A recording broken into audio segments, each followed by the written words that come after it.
Bom, começou a gravar. Agora ele está mandando uma mensagem em inglês agora. Bom, então, a aula de hoje a gente entra no outro módulo, que é o módulo de clonagem e expressão heteróloga, que é um módulo, assim, eu acho ele extremamente importante para a biotech. Eu acho que muitas das coisas que é feito em biotecnologia perpassa por esse processo. Muitas, não dizem que todas, porque tem vários processos, por exemplo, de microbiologia industrial, de coisas diretas para a indústria, que às vezes parte da purificação. Mas mesmo essas partes, elas podem perpetuar por esse tema. Então, durante muitos anos, a gente sabe que a gente tinha uma dificuldade para lidar com proteínas, e principalmente para lidar com produção de proteínas, e aí, a partir desse processo, foi que surgiu o grande marco. Mas vamos falar, então, da nossa aula. Deixa eu projetar ela, que não vou ficar falando coisas antes, senão vou ficar dando spoiler de coisas que eu coloquei na aula.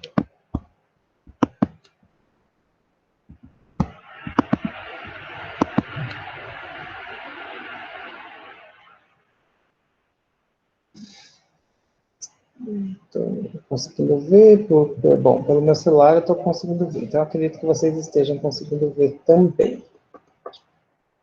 Bom, então a aula de hoje, ela é a aula sobre clonagem e expressão heteróloga. Então, quando a gente fala de clonagem, a gente lembra muito daquele filme Clone, daquela novela Clone, achando que clonagem, você precisa clonar um indivíduo inteiro. Sendo que, na verdade, a clonagem é você fazer cópias, seja de DNA completo, ou, muitas vezes, uma porção muito pequena de DNA. Isso, fazer cópias daquilo ali. E, a partir daquelas cópias, que elas podem ser direcionadas, é o que a gente vem para o outro processo, que é a expressão, que é muitas vezes a produção de proteínas recombinantes. Só que muitas vezes a gente pode produzir essas moléculas e simplesmente utilizar ela direta do plasmídio. E a gente vai ver um pouquinho sobre esses usos daqui a pouquinho. Bom, desde muito tempo, o homem ele já tem uma capacidade de explorar os recursos naturais. Então, há muito tempo, ele tinha uma exploração da biotecnologia clássica, a primeira, não a biotecnologia moderna, que era da questão de cultivar plantas, criar animais, fazer processos fermentativos, e a partir dele, a gente obter produtos e serviços. Então, a partir desses seres vivos que você manipula, a gente passa a ter produtos e passa a ter serviços com eles. Bom, no entanto, quando a gente falava da... Peraí que eu vou ter que abrir admitir alguém na sala. Não tem ninguém aqui, apesar de ter aplicado. Bom, no entanto, quando a gente fala de características, e que a gente fala principalmente... Aí, ó, tô falando da pessoa apitou. É Tati.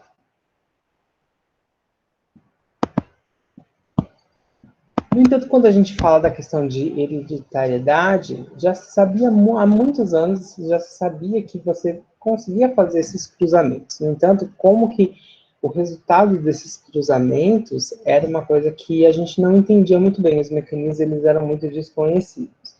Justamente por não entender muito bem, os resultados desses processos eram resultados muito imprevisíveis, imprevisíveis é ótimo, imprevisíveis, então a gente não sabia exatamente o que ia dar naquele processo. Então já se fazia há milhões de anos atrás cruzamento de plantas e, no entanto, o que esse cruzamento ia resultar, e se esse cruzamento, por exemplo, ia resultar em uma característica melhor ou não, ninguém sabia. Com o passar de Mendel, então a gente se lembra lá da genética clássica, Mendel, Azão, Azinho, Bezão, Bezinho, essas coisas, os resultados eles passam a ser um pouquinho mais previsíveis e estáveis. No entanto, a gente ainda não sabe o que está levando àquela característica. Então, Mendel ainda não sabia a característica do gene. Ele sabia que a determinados cruzamentos era possível prever, por cálculos matemáticos, o que poderia acontecer. E justamente por causa disso é que surge a manipulação dos cruzamentos e o melhoramento genético. Então, até hoje, grande parte do melhoramento genético que é feito ainda é baseado nos dados de genética clássica de Mendel, somados aos dados de genética populacionais. E aí, a partir desse momento, muitos novos estudos e muitas novas aplicações da genética vão surgindo, porque a gente consegue, então, mexer, então, em determinadas características, prever, principalmente, determinadas características, não só de agropecuária, mas quando a gente fala de saúde humana também, a gente consegue prever possíveis doenças também. Bom, no entanto, com o desenvolvimento da biotecnologia, principalmente, a gente passa a surgir novos conhecimentos e novas aplicações, principalmente que a gente começa a entender um pouquinho, a partir do momento que a gente começa a entender um pouquinho a função dos materiais genéticos, o que é o material genético, o que é o DNA, e a partir da tecnologia envolvendo esse DNA recombinante, ou o que nós chamamos também de engenharia genética. Então, engenharia genética é praticamente a mesma coisa de tecnologia de DNA recombinante. Então, que é o conjunto de técnicas que permite a gente identificar, isolar e multiplicar genes em qualquer organismo, seja ele. Ah, tá bom. Tá bom, mas aí não tem problema, ela assiste a aula gravada. Hoje mesmo eu já disponibilizo, logo depois da aula, e depois do almoço, provavelmente eu disponibilizo a aula para ela viver, não tem problema não. Ok?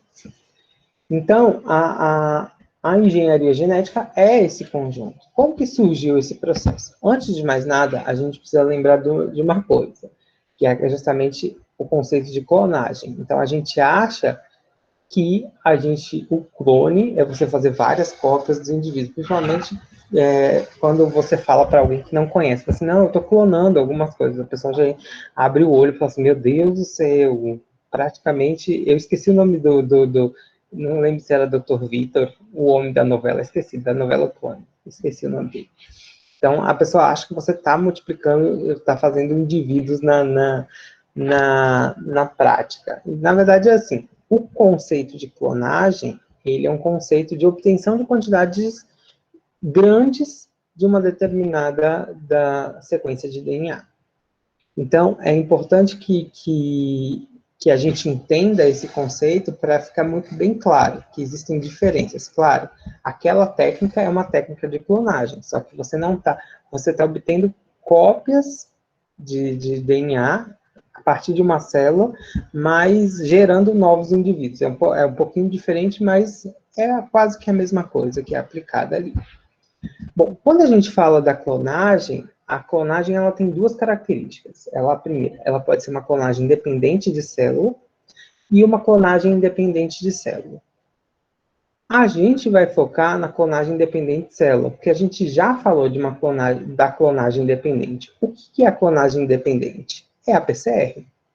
Então, você fazer a multiplicação daquele material genético, aquelas cópias, para uma determinada função, ou seja, para detecção de micro-organismo, ou para multiplicar, ou para detecção de um gene, aquilo é uma clonagem. É uma clonagem, só que independente de célula.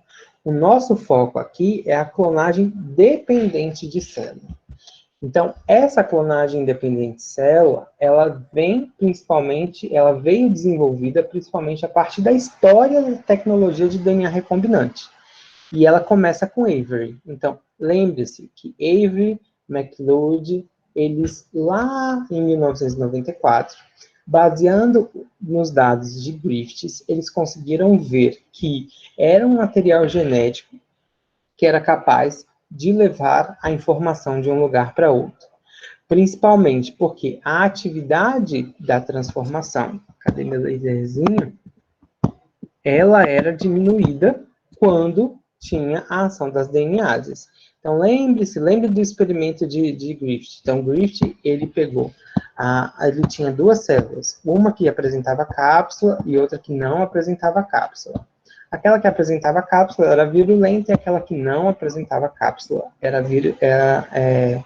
ela não era virulenta. Então, quando ele colocou aquela que apresentava cápsula no camundongo, o camundongo morreu e ele conseguiu isolar somente bactérias capsulares.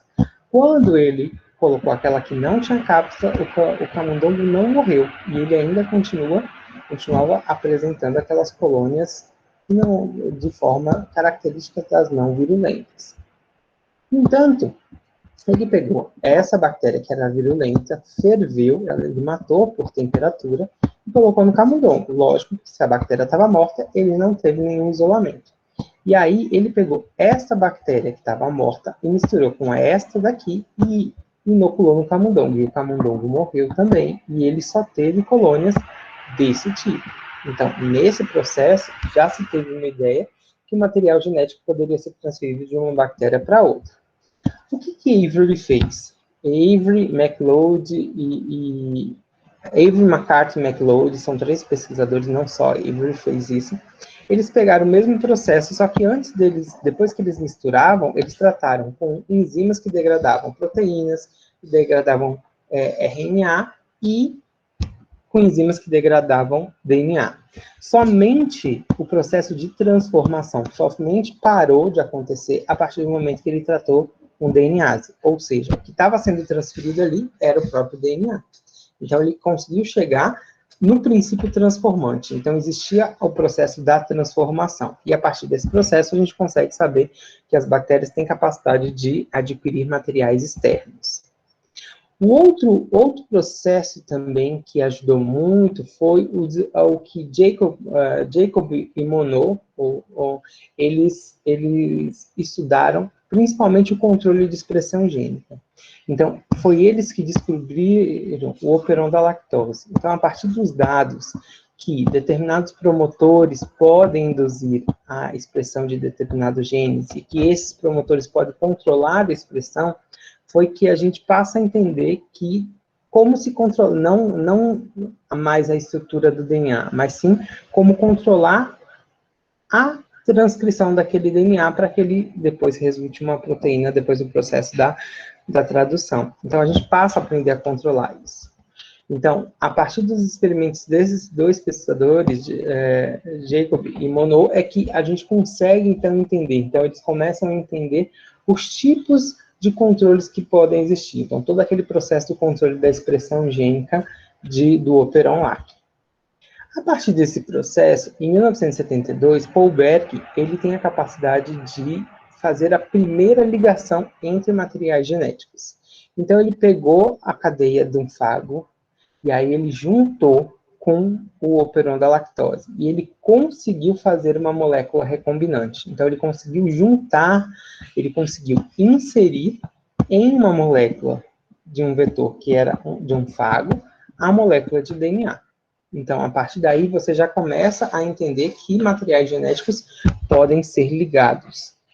Foi aí que, pela primeira vez, o grande marco acontece em 1973 com Cohen e Boehner, que eles pegam uma proteína de um sapo e eles têm a capacidade de inserir no plasmídio e colocar esse plasmídio dentro de uma Escherichia coli. E fazer com que essa Escherichia coli tenha a capacidade de produzir, então, essa proteína. Então, a partir desse momento, um boom da biotecnologia, ele passa, então, a acontecer. E aí vem, basicamente, a tecnologia do DNA recombinante, que é uma tecnologia baseada em DNA, onde uma fita dupla, ela é inserida no material e que permite uma autorreplicação. Ele tem a capacidade de fazer cópias daquele material dentro de um organismo. Então, é uma tecnologia que ela baseia em uma maquinaria enzimática celular específica e comum de diferentes organismos. Ou seja, a gente consegue fazer isso, durante muito tempo a gente achou que só a Escherichia coli seria capaz de fazer isso. Hoje a gente sabe que essa técnica é altamente multidisciplinar, envolvida em diversas áreas da ciência. Principalmente porque a gente tem a capacidade de uso dessas maquinarias em diversas áreas. Bom, a tecnologia de DNA recombinante, ela vem com o princípio de separar o que é clonagem e do que é clonagem molecular. Está meio cortada, não sei por que está aparecendo assim na apresentação, mas no slide não estava aparecendo assim. Então, a clonagem clássica, que é a clonagem da novela, é você produzir um indivíduo idêntico a partir de um ancestral comum. É simplesmente você pegar uma célula, tipo uma célula que já foi fecundada, você retirar o material genético dela e você inserir o material genético de um outro ancestral. Então, sei lá que o professor criou um novo Lucas, que era, na verdade, que era do rapaz que tinha morrido antigamente. No entanto, com a tecnologia de DNA recombinante, a gente surge o conceito correto, que é o conceito de clonagem molecular. Eu também tinha medo daquele cientista. No final, a gente tinha medo, mas acaba virando uma coisa igual, né, praticamente. Então, a clonagem molecular, que é, na verdade, a perpetuação de uma molécula de DNA de uma sequência específica. Então, a gente não trabalha com clonagens, basicamente, não trabalha com a clonagem de um indivíduo inteiro. A gente trabalha basicamente com porções pequenas, com um gene, 2 genes, no máximo 3, 4 genes. Meninos, deixa eu só responder uma aluna minha que a gente teve um problema no laboratório que o freezer quebrou. E aí...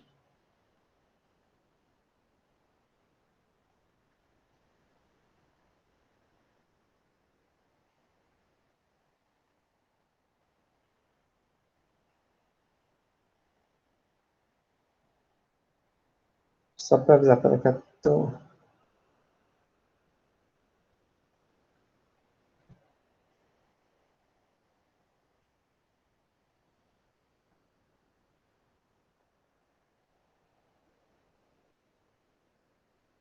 Pronto, resolvido. É só porque os meninos estavam colocando material no freezer, e aí o nosso freezer horizontal quebrou, tá indo para conserto. E aí eles estavam, o freezer vertical não cabia mais. Eu falei assim, tenta ver com outro. Aí eles iam, eu vou conversar com o Leandro mais tarde para a gente usar o freezer dele, por enquanto. É só para enquanto conserta o nosso freezer. Bom, mas continuando. Então, a clonagem molecular, ela já é diferente da clonagem clássica, que é a perpetuação de uma molécula de DNA, de um pedaço de uma sequência específica. A partir desse momento que você tem a capacidade de perpetuar essa molécula, normalmente em um indivíduo, que é um indivíduo que não tem aquele material genético, toda vez que você inserir um material estranho, esse indivíduo que recebeu, ele vai ser um organismo geneticamente modificado, ou um transgênico. A gente fala, meu Deus, transgênico, o pessoal, principalmente o pessoal que não conhece muito, fala assim, meu Deus, os transgênicos, eu não tenho medo deles, não conheço eles, mas a gente faz transgênico a todo momento. Então, toda vez que os meninos aqui no laboratório estão produzindo em Escherichia coli uma determinada molécula, aquele gene não é daquela Escherichia coli, ele é um transgênico. Por quê? Um transgênico é todo organismo portador de uma molécula de DNA. Seja um gene, uma parte de um gene, um conjunto de genes oriundos de um indivíduo diferente. E a sequência que a gente insere, ela é chamada de transgênio. Então, tudo que você insere dentro de um plasmídio, que não é característico da Escherichia coli, para que ela produza aquele gene, é um transgênio. Ok? Então, essa tecnologia, ela pode ser utilizada de N formas. Então, para estudo de um organismo, quando a gente quer fazer estudos genômicos, e eu vou falar mais para frente como que isso se dava antigamente, porque hoje a gente já não faz isso mais. Se a gente quiser entender a regulação de um gene ou conjunto de genes, se eu quiser fazer desenvolvimento de vacinas ou vacinas de DNA, e isso Mariângela vai falar para vocês. Se eu quiser fazer desenvolvimento de terapia gênica, se eu quero obter um transgênico, seja ele vegetal ou seja ele animal, para diferentes características, ou para que ele seja mais produtivo, ou para que ele seja resistente a uma praga, ou para que seja um indivíduo que possa começar a produzir uma molécula. Então, por exemplo, uma das coisas que eles estavam querendo adicionar, eu vi um grupo da Embrapa que estava criando um caprino que tinha capacidade de produzir interferão gama no leite. E aí o leite, ele já vinha com esse interferão. Então, poderia ajudar a proteção contra vários vírus. Para a produção de proteínas de interesse biotecnológico, medicamento, enzimas. Então, por exemplo, na microbiologia industrial se faz muito purificação das enzimas. Então, você vê se tal indivíduo tem a capacidade de produzir tal enzima e aí você acaba produzindo. Então, ao invés de você ir pelo indivíduo direto, você sabendo a sequência de DNA que produz aquela enzima, você pode já fazer isso direto. Pode-se fazer diagnóstico médico, então tem alguns diagnósticos baseados em vetores, pode-se fazer a mesma coisa para a tecnologia forense, ou até mesmo você estudar o produto final, e tentar buscar o isolamento de uma determinada proteína. E isso tem N aplicações, sejam elas farmacológicas, biotecnológicas, ou até para estudos. Ou seja, farmacológico para a produção de insulina, anticorpo, imunotoxinas, quimioterápicos, vacinas, para a produção de enzima na característica biotecnológica, para catálise, para inserção, por exemplo, de enzimas para que possa degradar determinados bagaços para gerar outros produtos. Então, isso tem N características. Bom, como que a gente faz nesse processo? A primeira coisa, eu preciso escolher um organismo de interesse. Então, eu sei que uma determinada característica está em determinado indivíduo, eu quero entender aquela proteína, então eu posso, muitas vezes, escolher esse indivíduo de interesse, porque é uma característica que me chama a atenção.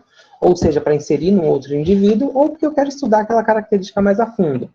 Então, a gente faz a extração desse DNA, e aí a gente pega esse material genético, ou a gente cliva com enzimas de restrição, ou a gente amplifica aquele gene já pela própria PCR e faz a inserção dentro dele de vetores.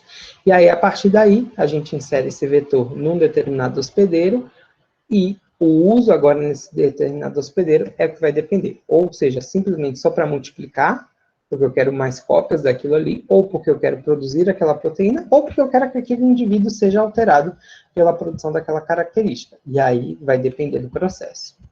Então, para todas essas partes, você vai precisar de ferramentas. Seja de enzimas, como, por exemplo, enzima de restrição, como DNA, seja vetores, como, por exemplo, plasmídeos. Então, plasmídeos há alguns lugares vão aparecer plasmídeos, é porque é o meu computador, ele não sei por que ele corrige para EOS, só que é EOS, plasmídeos.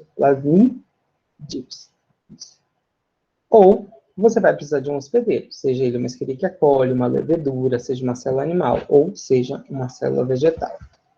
Então, basicamente, o que você tem? Você tem um vetor e você tem um DNA-alvo. É esse DNA que você quer fazer o processo. Então, você pega esse vetor, usa uma enzima de restrição, abre esse vetor, abre o seu DNA com a mesma enzima, e as pontas vão virar pontas coesivas, eu vou falar disso daqui mais para frente, e você usa, então, uma enzima ligase para fazer a hibridação desse processo. A partir desse momento, você tem uma molécula de DNA recombinante, ou seja, ela é recombinante porque houve um processo de recombinação entre essas duas moléculas. Então, novamente, aqui eu tenho um DNA, aqui eu tenho um plasmídio, que é circular, eu clivo esse plasmídio, abrindo esse plasmídio, eu tenho um DNA exógeno, que normalmente já tem as suas pontas coesivas, que são complementares ao meu plasmídio. Isso vai depender de muitas características, você pode fazer isso ou com enzimas de restrição, que sejam adjacentes àquele gene, e para você não ter que procurar, muitas vezes você pode fazer isso por PCR, então você tem a capacidade, muitas vezes, de amplificar uma determinada sequência, e pelo seu próprio primer, você colocar essas sequências coesivas, e isso depende da facilidade que você vai querer, e aí, após esse processo, você faz, então, a ligação entre esses DNAs, para que esse plasmídio se torne um DNA recombinante. E aí, agora, a outra característica é que você tem que inserir ele dentro de uma célula hospedeira pelo processo de transformação. Seja esse hospedeiro uma bactéria, um fungo, uma célula vegetal ou uma célula animal, ou até mesmo um vírus. Todo esse processo começa principalmente com as enzimas de restrição. As enzimas de restrição são proteínas que elas têm a capacidade de clivar o DNA, principalmente em regiões que são palindrômicas. Principalmente por quê? Porque não necessariamente você vai ter enzimas que cortam na região palindrômica, você vai ter enzimas que às vezes reconhecem a região palindrômica, mas ela vai cortar em pontos adjacentes, que isso depende de cada uma das enzimas, e isso vai depender do que você quer fazer em cada ponto que você quer fazer, e principalmente quais regiões palindrômicas você vai encontrar próximo do teu gene.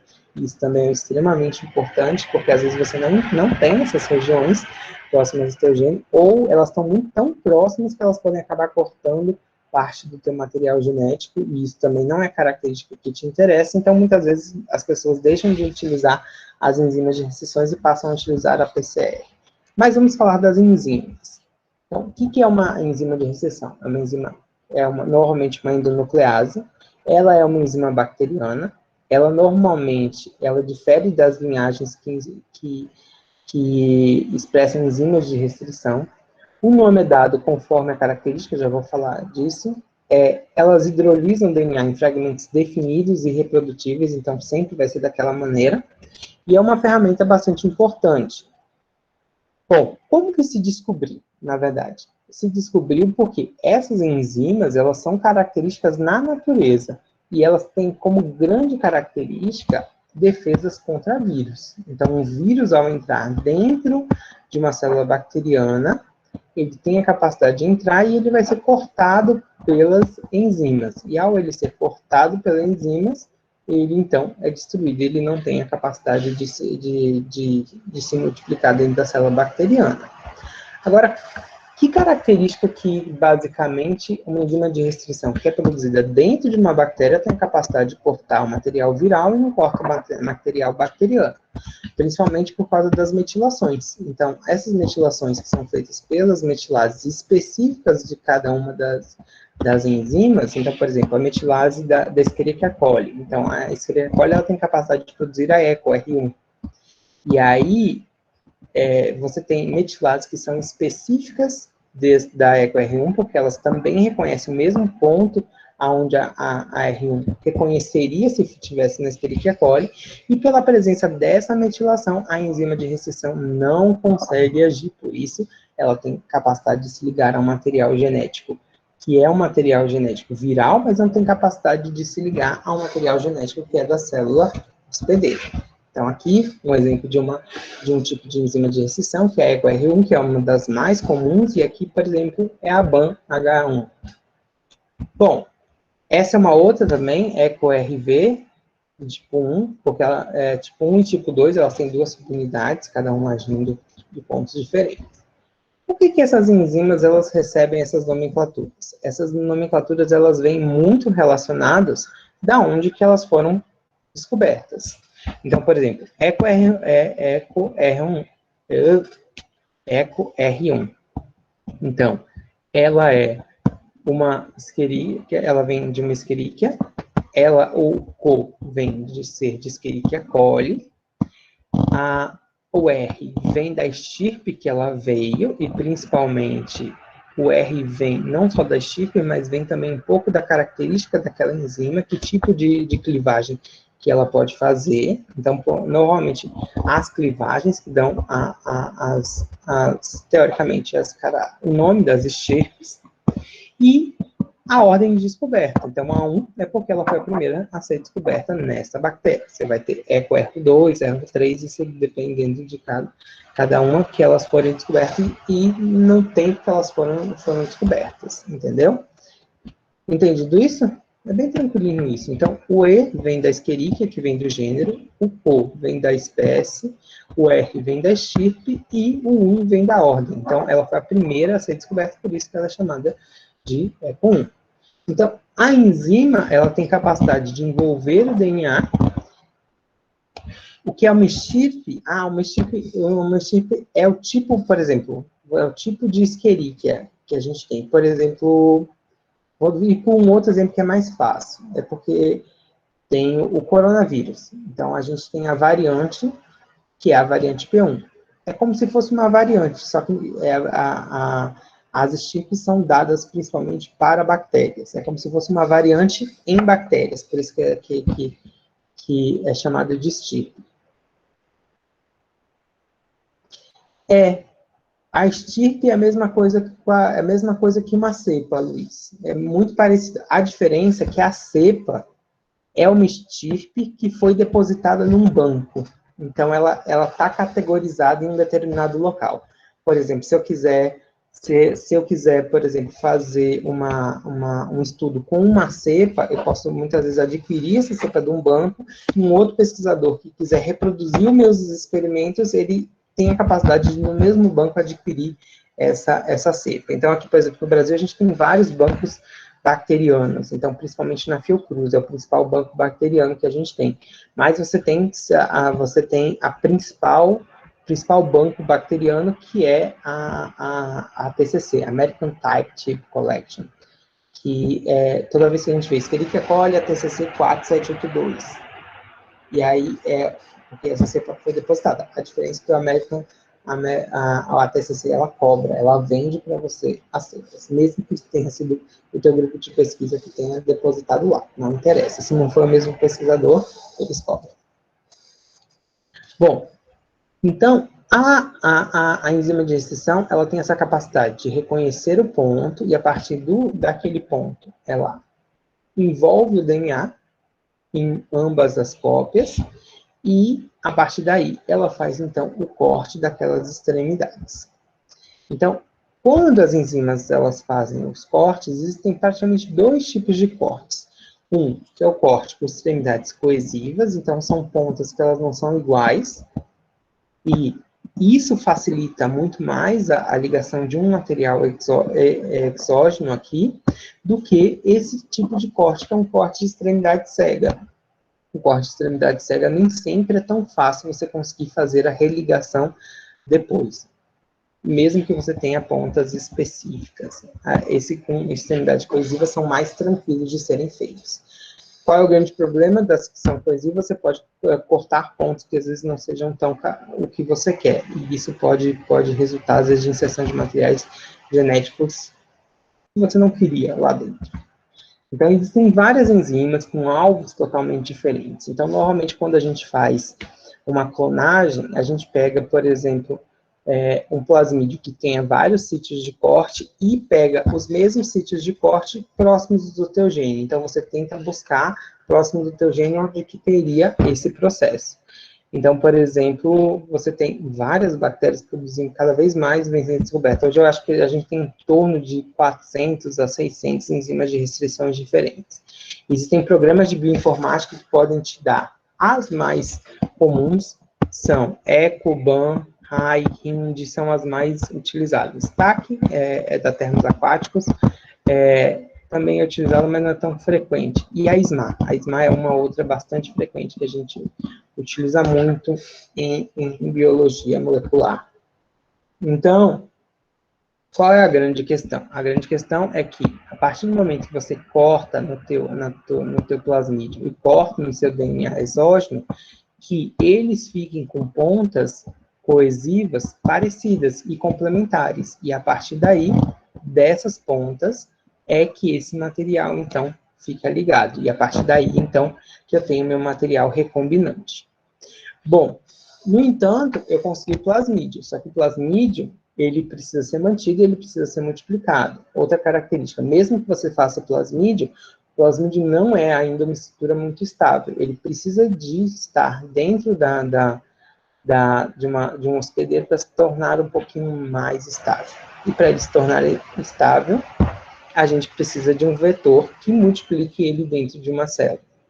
O vetor é, normalmente, a molécula de DNA que leva o DNA-alvo até a célula hospedeira, e lá ele vai se replicar. Existem vários tipos de vetores, vários tipos mesmos, e isso vai depender muito da quantidade de inserto que você vai querer dentro dele. Os mais comuns, o mais comum é o plasmídio, só que o plasmídio ele tem uma característica, porque ele não tem capacidade de altas quantidades de DNA. Então, por exemplo, aqui esse desenho praticamente um indivíduo carregando um elefante. Seria basicamente isso. O plasmídio ele só consegue até 10.000 pares de base. E 10.000 assim, é uma coisa muito forçada. Isso dependendo do vetor que você tem, e é difícil às vezes você conseguir, às vezes, inserir materiais muito grandes, acima de 5.000, dentro de um plasmídio. Para isso, para esses materiais, a gente vai ter outras coisas, como fagos, escosmídeos e até mesmo cromossomos artificiais. Então, o plasmídio é o mais comum, mas você tem outros tipos de vetores, e isso dependendo da característica que cada um vai ter. Os cromossomos artificiais são utilizados apenas para células eucarióticas. E aí é um pouquinho mais difícil você conseguir, por exemplo, fazer ele numa bactéria, porque é muito material que vai dentro dele. Então, você precisa de um material, um hospedeiro que aguente essa quantidade toda. Bom, um dos mais usados, eu vou deixar o plasmídio por último, que é o que a gente vai detalhar, mas um dos mais usados é o fago. O fago, ele tem uma característica de empacotamento. Então, eu não sei se vocês lembram lá daquele desenho que eu mostrei lá na biologia molecular. Assim, nossa, Lucas, você está pegando pesado. Lembrar de um slide que você deu lá na biologia molecular, que era um mecanismo de empacotamento de DNA em fagos. Então, os fagos entram um material genético, e esses materiais genéticos que entram dependem de um sítio chamado de sítio COS. Então, o que é esse sítio COS? É o que vai entrar dentro do material genético. Então, por exemplo, você insere um material genético dentro de um gene, que é um gene de lisogenia. Então, você vai fazer com que seu fago ele não entre em ciclo de lisogenia, ele só vai fazer ciclo lítico. E aí, por isso que você interrompe esse processo dentro do fago, coloca dentro desse gene o seu DNA de interesse, por isso que você interrompe, e coloca dentro de um fago. E esse fago depois vai se multiplicar dentro de bactérias.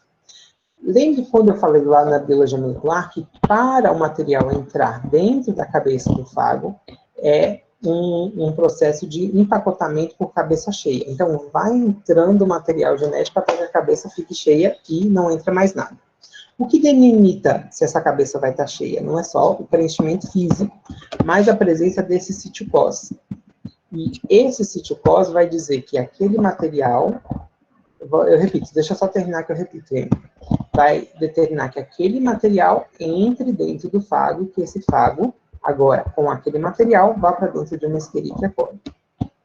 Então, repetindo. Então, um dos principais vetores são os fagos. Então, os fagos são vetores que aguentam materiais genéticos bastante grandes, então cerca de até 25 mil pares de base, comparado com o plasmídio mais que o dobro, uma vez e meia mais. Então, o que acontece? Para você colocar um material dentro de um fago, então, tem um gene do fago. Dentro do gene do fago vai ter um gene que é o gene de lisogenia, que é o que vai definir se ele vai ser lítico ou lisogênico. Então, você coloca justamente o seu gene dentro do gene de lisogenia. Por quê? Para você fazer com que ele não vire lisogênico. Porque se ele virar lisogênico, ele vai inserir o material dele dentro do material da bactéria. E você não quer isso. Você quer que esse material se multiplique e faça novas cópias. Porque quando a gente faz fago, é simplesmente para fazer cópias. Não é de expressão, como acontece nos plasmídios. Então, para você insere nesse gene, onde você bloqueia a lisogenia. Mas para que esse gene entre dentro do fago, é importante que ele tenha a presença do sítio COS. Então, o sítio COS vai depender, são sítios onde aquele processo de cabeça cheia, então, por exemplo, tem um sítio aqui e outro sítio aqui. Então, o fago começa a ser montado. Então, esse material vai entrar? Vai, porque tem a presença de um sítio COS aqui no meio. Ele vai entrando, até que chega nesse momento onde tem outro sítio COS. Então, o fago sabe que tem que cortar o material a partir daqui, e esta porção que vai entrar dentro da cabeça. Qual é a grande questão? É um processo muito difícil de fazer. Tanto que, assim, você, basicamente, para você fazer, você tem uma eficiência de só 10%. É muito complicado. Então, é muito difícil. Então, você tem que fazer milhões de vezes para você conseguir, às vezes, 1 ou 2 insertos. Então, é muito, muito, muito trabalhoso. Eu, por exemplo, trabalhei ajudando uma amiga, que inclusive foi a Ana Marcia, que era orientadora de Tayana, de Cristina e de Naila, para inserção de um material genético. O material COS, o sítio COS, é você que insere quando faz isso, né? Sim, é a gente que insere. Então, a gente faz o nosso inserto e insere nas pontas deles o sítio COS. A gente faz por PCR mesmo, você consegue fazer isso. Você consegue amplificar e inserir porções a mais. Então, é a gente mesmo que faz esse processo. E aí, a gente fez quase um ano essa técnica e a gente não conseguiu. Não conseguiu fazer. É muito trabalhoso. Então, é muito complicado você conseguir inserir materiais genéticos dentro de fagos. E aí, para isso, você precisa, porque nesse processo você precisa utilizar N tipo de vetores, sejam vetores de substituição para você tentar melhorar, ou vetores de inserção, que são vetores para você tentar melhorar a inserção, mas mesmo assim, não conseguindo, a gente ainda não conseguiu fazer esse processo. Para melhorar a vida do pesquisador, foi então que surgiram os cosmídeos. O que é o cosmídeo? O cosmídeo é como se fosse um fragmento de DNA do fago que apresenta o sítio cos. No entanto, a forma dele entrar dentro da célula é como se fosse um plasmídio. Ele entra, ele circulariza, então ele funciona basicamente como um plasmídio dentro da célula. Então, é fácil de você construir e, principalmente, ele é fácil de você colocar dentro da célula hospedeira. Porque como ele vai ter as características de plasmídio, a célula hospedeira, ela é mais fácil de lidar. Então, por ele ter o sítio cos, ele recebe fragmentos maiores, então eles têm a capacidade de agora de colocar 35 a 45 kbytes lá dentro, mas ele funciona dentro da célula hospedeira como um plasmídio. E aí a gente vai ver mais para frente. Pergunta de Viviane. Professor, a dificuldade é porque o DNA de interesse não pode ficar na região certa ou porque a fase de cabeça cheia ocorre erro?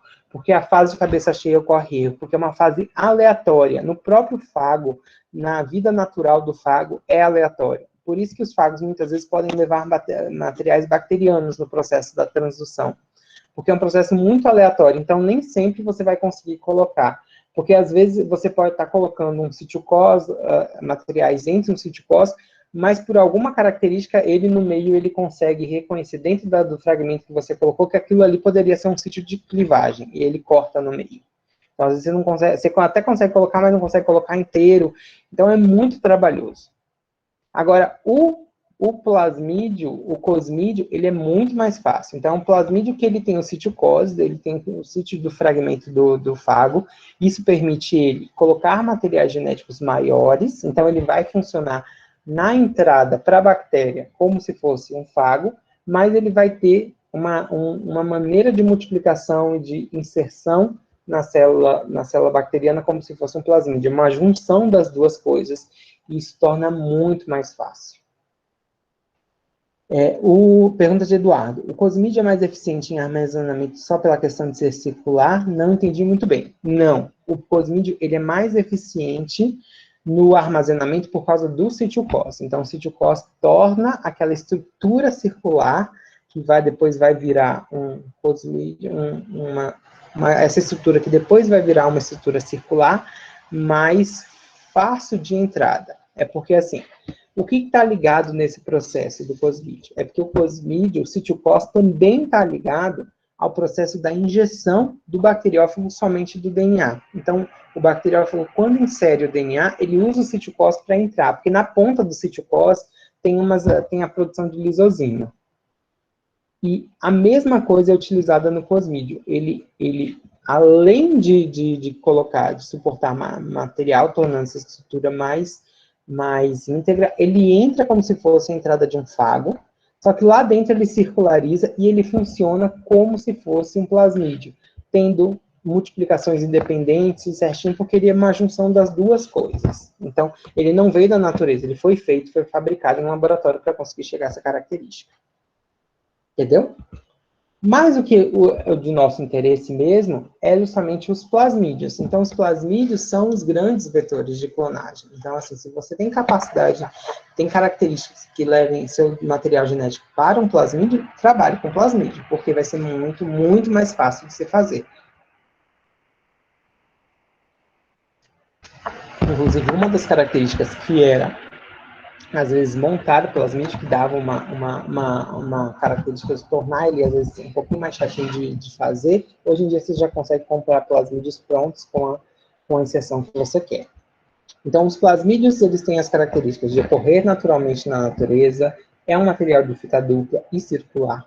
Ele carrega os genes naturalmente de resistências antibióticos e a grande característica dele, Ele replica independente da replicação cromossômica. Por quê? Porque lá no cromossomo a gente vai ter uma ORI, que é a ORI C, e o plasmídio vai ter uma ORI independente, que é a ORI P. Então, isso vai facilitar, então, com que ele consiga fazer esses processos. Todo plasmídio precisa ter uma origem de replicação, que é uma ORI, precisa ter um sítio de clonagem, um sítio de resistência a antibiótico e um promotor. Vamos falar um pouquinho mais disso. A ORI, a origem, é que vai fazer ele autorreplicante e ele isso independente da replicação do cromossomo. Isso vai fazer que dentro das bactérias você consiga ter mais cópias de um mesmo plasmídio, até 30, 40 cópias do mesmo plasmídio em uma única bactéria.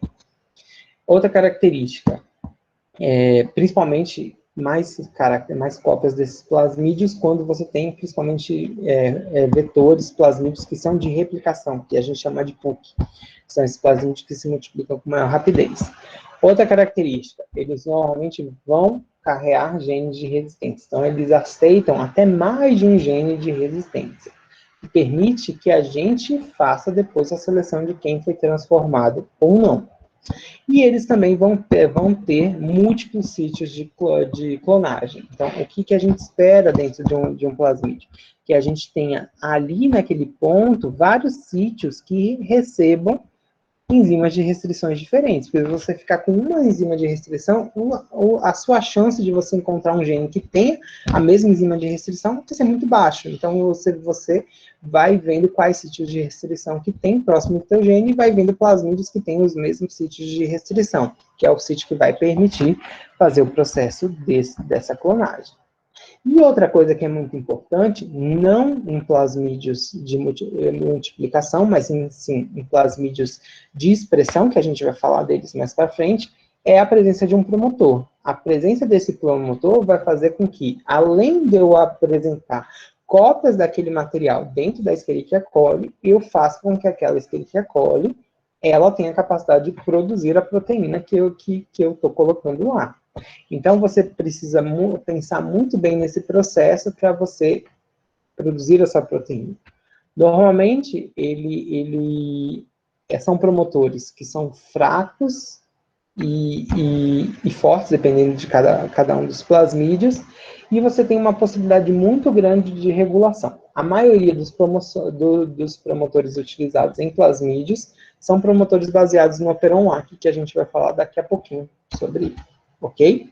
Então, o plasmídio, ele tem que ter um sítio de recombinação semelhante ao sítio de recombinação, semelhante ao sítio da enzima de restrição que você buscou. Então, se eu tenho um plasmídio, eu tenho um gene que eu posso cortar ele com ECO1, é preciso que eu use um plasmídio que eu também consiga colocar com ECO1. E aí, logo após esse processo, eu uso, então, a ligase para fazer esse DNA recombinante. Isso hoje em dia, antigamente era muito mais complicado. Isso hoje em dia você compra kits muito específicos. Então, você já compra um plasmídio vazio, com tal inserção, e aí já vem as enzimas que você quer, e aí você faz o passo a passo do kit e você coloca o seu material genético. Existe hoje uma outra possibilidade, que antigamente era caríssimo, hoje em dia é muito mais barato, que é você comprar muitas vezes o plasmídio já pronto. Então, para você não ter esse trabalho, então, às vezes, quando você tem, principalmente quando você vai trabalhar com proteínas que veio de bioinformática, que são proteínas que às vezes você não sabe como que elas vão se comportar realmente em vivo, a gente normalmente tem mandado fazer os plasmídios, é muito mais barato. Você vai ver que quase a Maísa provavelmente vai falar do plasmídio já pronto, porque ela tentou fazer esse processo, e como era uma proteína que ela não estava conseguindo fazer, ela trabalhava com 3 proteínas. Ela conseguiu fazer esse processo com uma, mas com as outras 2 ela não conseguiu. Então, ela partiu para o plasmídio pronto. O grupo de Mariângela, quase todos eles já fazem plasmídios prontos, não fazem esse processo. Então, é muito difícil um que faça isso. O grupo do orientador dela é um grupo muito forte de desenvolvimento de vacinas, e a partir de proteínas recombinantes, ou DNA, o plasmídio de DNA, e eles normalmente já compram os plasmídios prontos. Aqui também na UFBA, quase todo mundo compra plasmídio pronto. Ou eu, Leandro, ou Dayana, que fazem essas coisas com plasmídio, a gente já compra os plasmídios prontos. É um pouquinho mais caro, mas o custo-benefício é muito melhor. Então, basicamente, a gente precisa do plasmídio e do inserto para construir esse DNA recombinante, que também pode ser chamado de DNA de quimera. A grande questão é que esse material ele precisa ser produzido em grande quantidade. Normalmente precisa ser produzido em um organismo vivo. Qual que é o melhor organismo que a gente tem? Escherichia coli. Por quê? Porque a Escherichia coli ela se multiplica a cada 20 minutos. E ela, além disso, ela é pouquíssimo exigente para a nutrição. Ela normalmente vai precisar de glicose, chá de levedura e algumas proteínas como fonte para crescimento. Então, ela cresce muito fácil, numa velocidade muito rápida, e isso facilita com que ela possa, então, ter essa característica. Além disso, ela atinge quantidades grandes dela numa velocidade muito rápida. Por quê? Porque o tempo de geração dela, por ser 20 minutos, a fase log dela é um tempo curto. Se você trabalhar com uma... Assim, é possível inserir em outras bactérias? É possível. A grande questão é a quanto o período que você vai ficar disposto para ficar lá, para você fazer a cultura toda. Às vezes os meninos no laboratório ficam 12 horas, 14 horas com Escherichia coli. Imagine com outras bactérias que às vezes demoram tempos maiores de multiplicação. Então, por isso que a Escherichia coli é o melhor processo. E uma outra questão é que ela normalmente, ela tem algumas linhagens que não apresentam naturalmente DNA plasmidial. Por que precisa ser isso? Porque as bactérias, elas têm sistema, aquelas que apresentam DNA plasmidial, eu não estou dizendo que todas as Escherichia coli não apresentam plasmídio, eu estou dizendo que elas têm algumas linhagens ou cepas que não apresentam. E aí, como por exemplo a Pelis, é uma das que não apresenta. Porque aquelas que apresentam, elas têm um sistema de defesa para permitir que outros plasmídios diferentes não entrem. Então, tem que ser uma bactéria que não apresente esse plasmídio. Então, por quê? Porque eu preciso ter um plasmídio exógeno para eu colocar dentro dela. E toda vez que uma bactéria recebe esse plasmídio, a gente chama de uma bactéria competente. Que tem essa capacidade de perceber o plasmídio, a gente chama de uma bactéria competente. Então, essa competência vai depender muito do processo de transformação que você vai fazer, que pode ser por N características. Pode ser por transformação clássica, só mistura um plasmídio com uma solução e tento colocar dentro da bactéria. Eu posso fazer por transfecção, então colocar por uma espécie de uma agulha dentro. Claro que em bactéria é muito mais difícil, a gente vai fazer transfecção, mas em células eucarióticas. E pode fazer por eletroporação, uma microinjeção também, que é um processo muito parecido.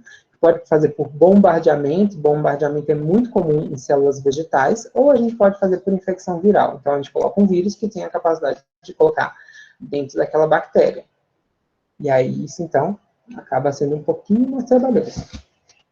Então, normalmente, a gente tem uma célula, que normalmente é uma célula isolada, seja ela bacteriana, ou seja ela eucariótica, a gente faz a transformação, para que depois esses indivíduos, principalmente indivíduos mais complexos, eles atinjam depois a fase adulta com a característica que eu quero. Então, não consigo fazer esse processo em um indivíduo inteiro, por causa da parede da célula vegetal. Então, a parede da célula vegetal é uma das coisas que impede muito. Então, eu vou falar mais para frente, mas existem só duas características de você colocar um material. Ou por bactéria, que é a Agrobacterium tumefacium, ou por causa de bombardeamento, que a gente usa atingindo bem a célula. Então, voltando aqui. Então, esses processos, por exemplo, indivíduos complexos, eles podem ser feitos também. No entanto, eu não consigo fazer de uma célula esses indivíduos mais complexos em uma célula única. Então, eu preciso fazer de uma célula que vai dar origem a um indivíduo complexo. Então, normalmente, eu parto para uma célula que acabou, por exemplo, se for uma célula animal, uma célula que acabou de sofrer o cruzamento, faço a inserção naquela célula.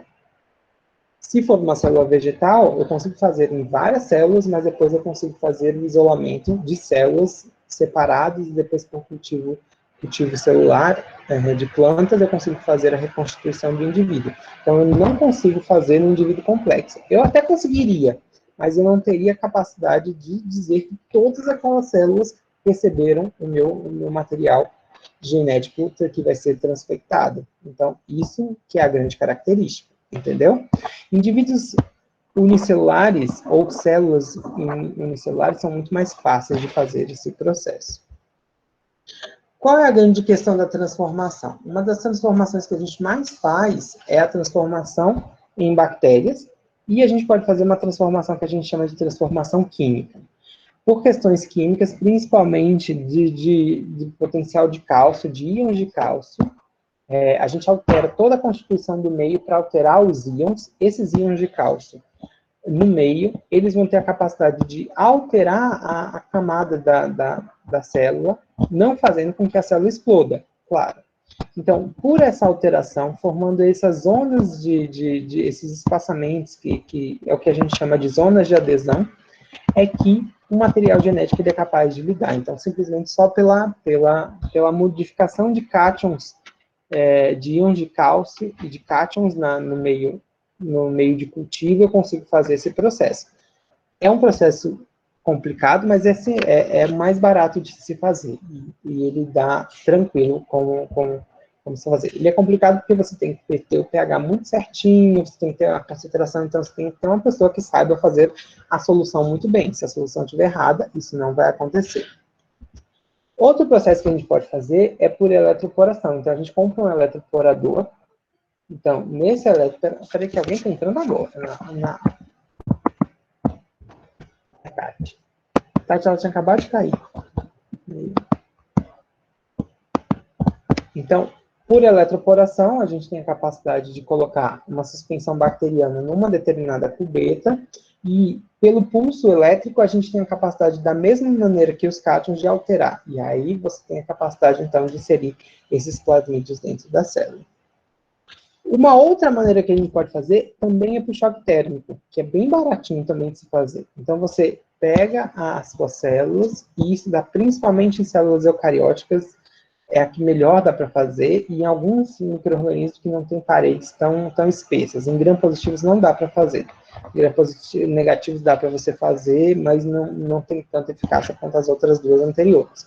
Que é você incubar a 30 minutos no gelo, e você dá um choque a 42 graus por 30 segundos. Isso vai fazer com que ocorra uma abertura do poro, mas não o suficiente para explodir. Porque, por exemplo, a gente usa o mesmo choque térmico para fazer extração de DNA. Então, colocando no gelo e colocando numa temperatura elevada, que é 100 graus, e vai fazer com que a bactéria rompa. Nesse processo, ela não rompe. E aí você tem a capacidade de colocar o material genético dentro da célula.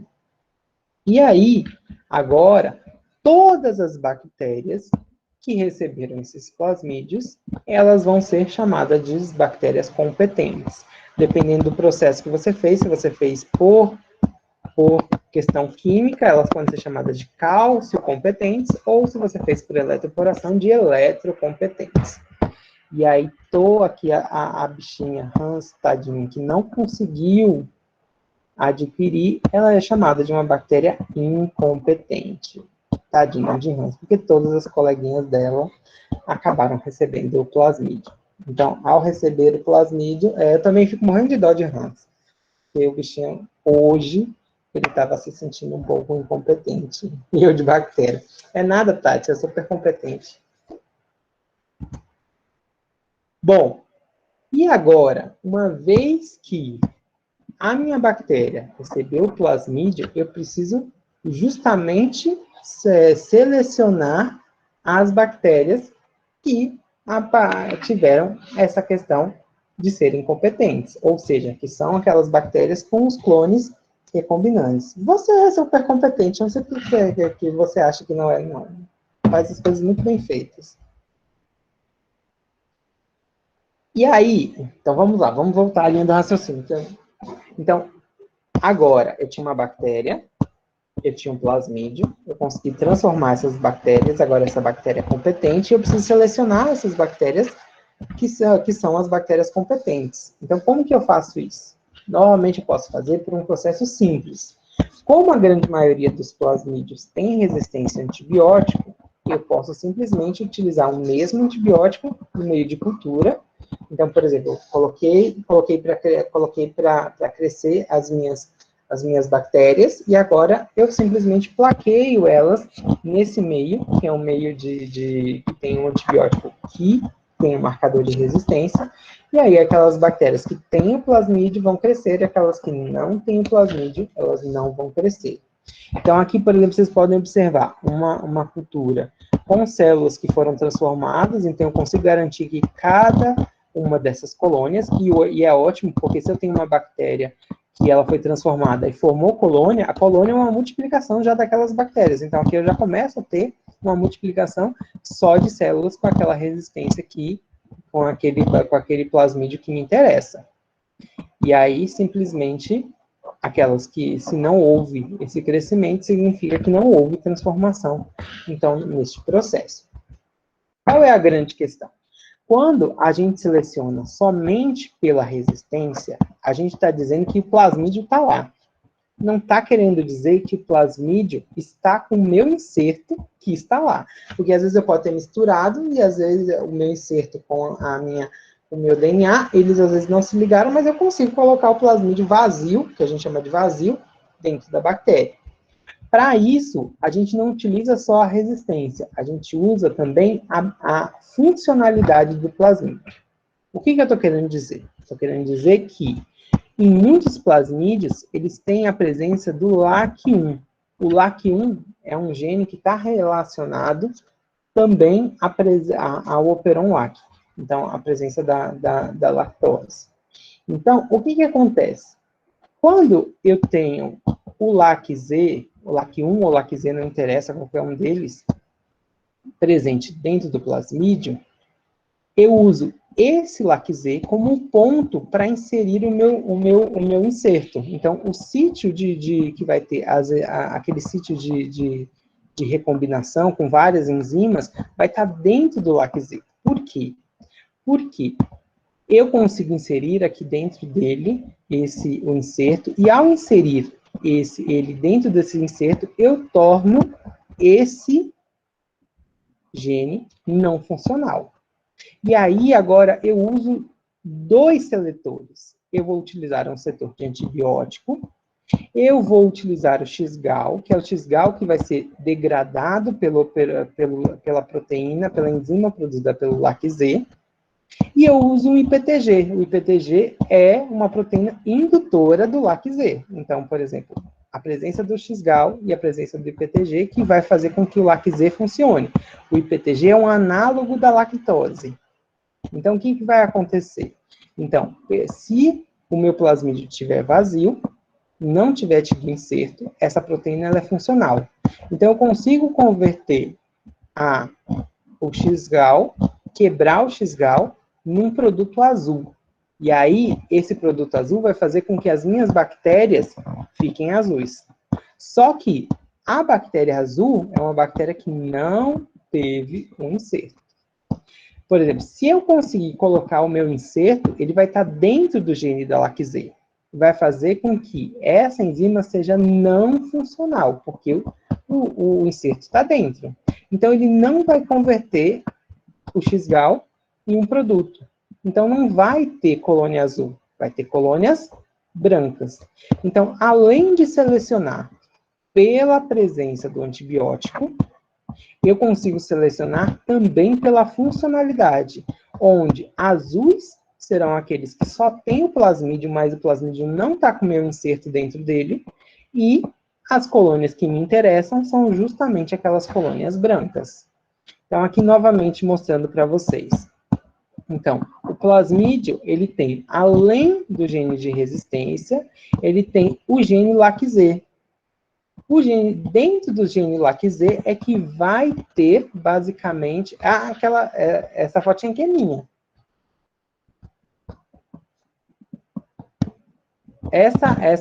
Dentro do gene LAC-Z é que vai ter o sítio de clonagem, ou seja, porque se você colocar a proteína, ela vai ser colocada aqui dentro.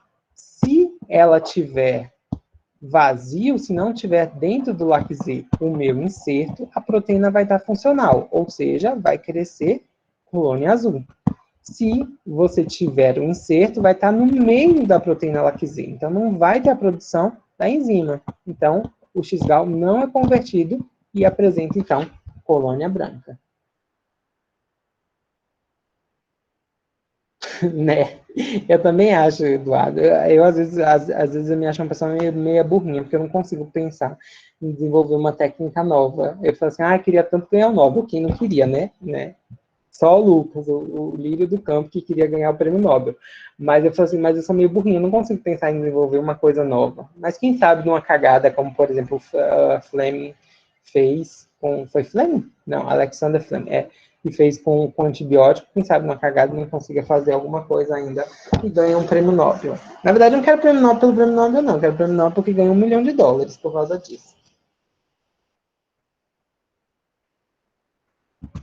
Bom, e aí aqui a gente consegue ver. Então, por exemplo, aqui, ó, praticamente eu não tive uma boa transformação, porque praticamente só tem colônias azuis. Aqui eu já começo a ter colônias brancas, e aí eu consigo selecionar.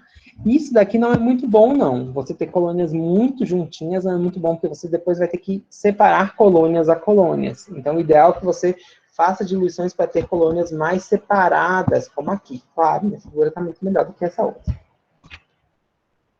Exatamente, Clarice, eu também quero dinheiro. Então, aqui novamente explicando esse processo.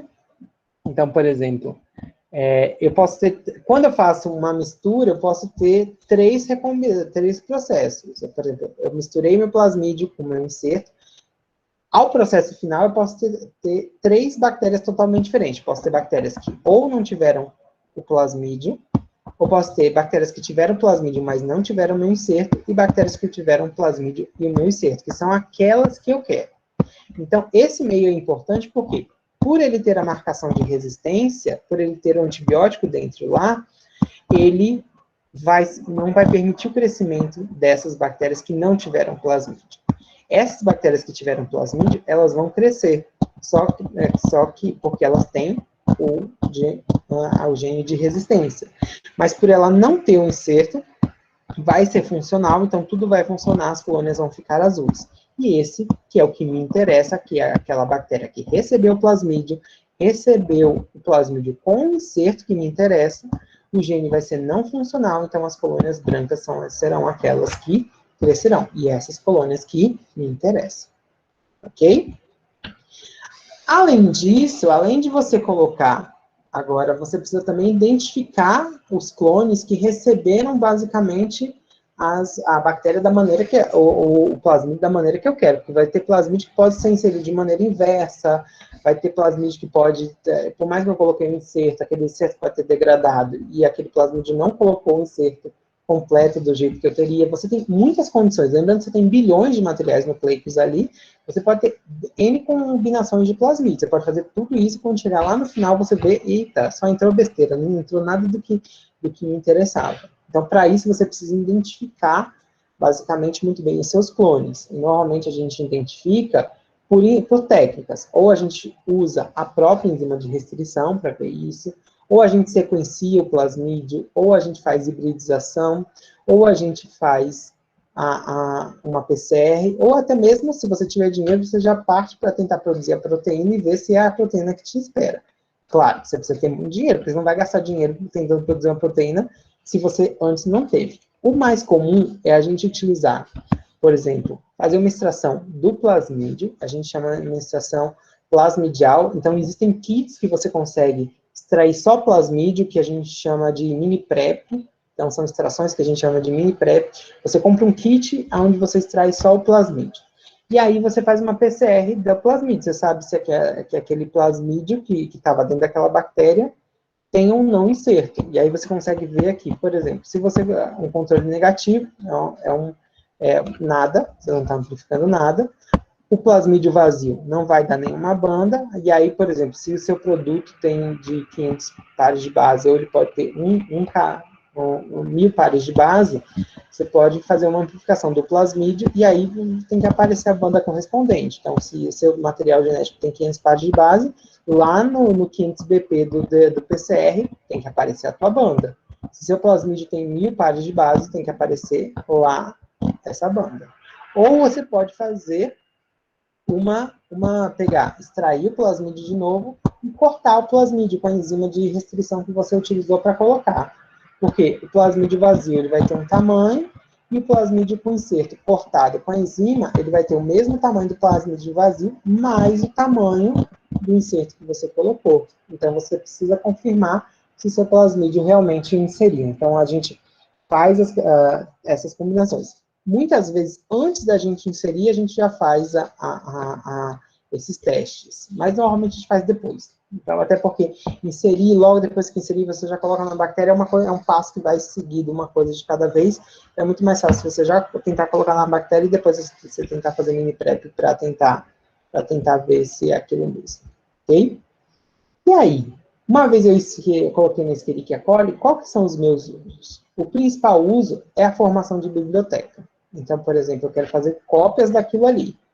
Então, muitas vezes eu tenho um determinado gene, eu coloco ele dentro do plasmídio e eu faço com que essas bactérias simplesmente se multipliquem. E aí eu vou clonando para N usos. Por exemplo, eu posso muitas vezes clonar porque eu quero usar o plasmídio direto. Eu quero usar esse plasmídio como um plasmídio de DNA para a produção de uma vacina de DNA. Então, eu não preciso que essa bactéria ela expresse. E aí, por isso que a gente usa vetores que a gente chama de vetores de clonagem. Então, é um vetor que não vai se expressar dentro da célula.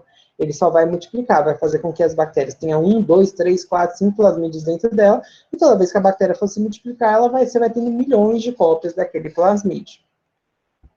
Existem outras bibliotecas de DNA também que a gente quer fazer muitas vezes para sequenciamento. Então, antigamente, hoje a gente, pelas tecnologias novas de sequenciamento, a gente tinha um genoma de um determinado indivíduo, a gente fragmentava e inseria cada fragmento em um plasmídio diferente. Ou, muitas vezes, a gente insere naqueles cromossomos cromossomos artificiais, como, por exemplo, os BACs. E, a partir daí, você sequencia tudo, e por sequência de bioinformática, você consegue, então, chegar à sequência consenso daquele indivíduo. Você consegue, muitas vezes, chegar ao sequenciamento total. Então, para esse processo, normalmente o sequenciamento é o sequenciamento por Sanger, que é o primeiro tipo de sequenciamento. E foi dessa maneira que o sequenciamento do genoma humano foi feito. Por isso que demorou muito tempo a ser feito. Porque a gente pegava diversas partes do cromossomo, fragmentava elas, inseria cada uma delas em plasmídios, e cada um daqueles plasmídios ia multiplicando aqueles plasmídios, ia sequenciando cada plasmídio isolado. E aí, logo depois, vinha toda a bioinformática para você juntar tudo isso em uma coisa só. Hoje em dia, é muito mais fácil. Existe também uma outra coisa dentro desse tipo de biblioteca que é muito interessante. Então, por exemplo, quando você quer fazer metagenômica, como, por exemplo, a Natália falou, funcional de um determinado local. Então, por exemplo, ao invés de você utilizar o sequenciamento de Illumina, você pode fazer pelo sequenciamento de Sanger. Então, por exemplo, eu quero uma comunidade de um solo, um determinado solo, quero saber quais tipos bacterianos que estão no solo ali. Então, eu pego aquele solo, extraio o DNA de tudo ali, independente de saber o que é, fragmento tudo e vou colocando dentro de plasmídios. E aí, então, eu vou sequencio cada aqueles plasmídios e faço as anotações funcionais, então, que enzimas que estavam presentes ali. Por exemplo, eu tenho um amigo que fez um trabalho fenomenal com isso. Eu acho que eu já até expliquei para vocês em algum momento da vida, das disciplinas que eu dei para vocês, eu devo ter explicado o trabalho dele, porque eu acho fantástico. Ele trabalha lá na Paraíba. E lá você tem altas concentrações de regiões no solo com muita presença de sal. Então, você tem muitas salinas naquelas regiões. Ali no Rio Grande do Norte, você tem muitas salinas ali. E ali, em um terreno com muito sal, é muito difícil você cultivar uma planta. Então, o que ele fez? Ele falou assim, bom, as plantas não estão crescendo aqui, mas as bactérias crescem. Então, tem algum gene que está responsável por essa resistência à salinidade. Então, ele foi nessas salinas, coletou em pontos diferentes material dessas salinas, veio para o laboratório extrair DNA. E aí, ao ele extrair DNA, ele colocou esses DNAs todos fragmentados em plasmídeos, e aí ele colocou esses plasmídeos dentro da Escherichia coli. E aí, o que ele fez? A sacada que ele fez? Ele colocou essas Escherichia coli para crescer em concentração de 20% de sal. Então, a Escherichia coli, que recebeu um plasmídio e que esse gene estava ligado à resistência de sal, ela crescia. E aí ele conseguiu fazer cópias desses genes, caracterizou cada um daqueles genes, e depois ele pegou esses genes e colocou em plantas, principalmente em cana-de-açúcar. E aí, a cana-de-açúcar se tornou resistente ao sal. Então, era um método de processo. Então, é uma outra maneira de você utilizar essa biblioteca, fazer essa biblioteca com uma determinada funcionalidade. Então, por exemplo, a gente quer descobrir uma enzima de interesse industrial, então eu quero obter chilanases. Então, eu faço o mesmo processo, só que aí, as Escherichia coli que eu produzi, eu vou tentar selecionar aquelas que produzem chilanases, e aí depois eu caracterizo para ver qual que é a melhor chilanase que existe. Existem dois professores que fazem muito isso lá na UESC, que é a professora Raquel e o marido dela, que eu esqueci agora o nome do marido dela. Eles trabalham muito isso, então, no programa de microbiologia. Eles trabalham muito em regiões não de salinidade, de oceanos, para ver, a partir de oceanos profundos, genes que possam ser funcionais de interesse industrial. É bem legal o trabalho deles. Mas também você pode fazer as bibliotecas de cDNAs. E aí, antigamente, se você convertia, pegava um indivíduo numa determinada condição, extraía todo o RNA, e depois desse RNA você fazia a transcriptase reversa para fazer os cDNAs, e você fazia, então, colocava tudo isso em plasmídio para você obter depois a análise do transcriptoma desse material. Tanto essa primeira, de sequenciamento, como foi feita de sequenciamento humano, quanto a de cDNAs, elas caíram muito de uso por causa das tecnologias de nova geração. Mas você utilizar para fazer esse transcriptoma é bem interessante, é bem legal esses processos. Bom, tudo isso que eu falei para vocês, de fazer bibliotecas, são com vetores de clonagem. Mas eu posso também utilizar um plasmídio que seja um vetor de expressão, ou seja, aí já é um outro plasmídio diferente, que ele tem características dentro dele que sejam totalmente diferentes. É um plasmídio que, ao inserir meu inserto dentro dele, eu consiga produzir a proteína. Então, para que ele produza uma proteína, eu preciso que esse plasmídio seja todo reconfigurado. Eu preciso que nesse plasmídio eu tenha sequências promotoras, operadoras, sequência de terminação de transcrição, e além de marcadores de seleção. Então, eu preciso que, além de inserir, além de se multiplicar, ele também tenha a capacidade de produzir a proteína.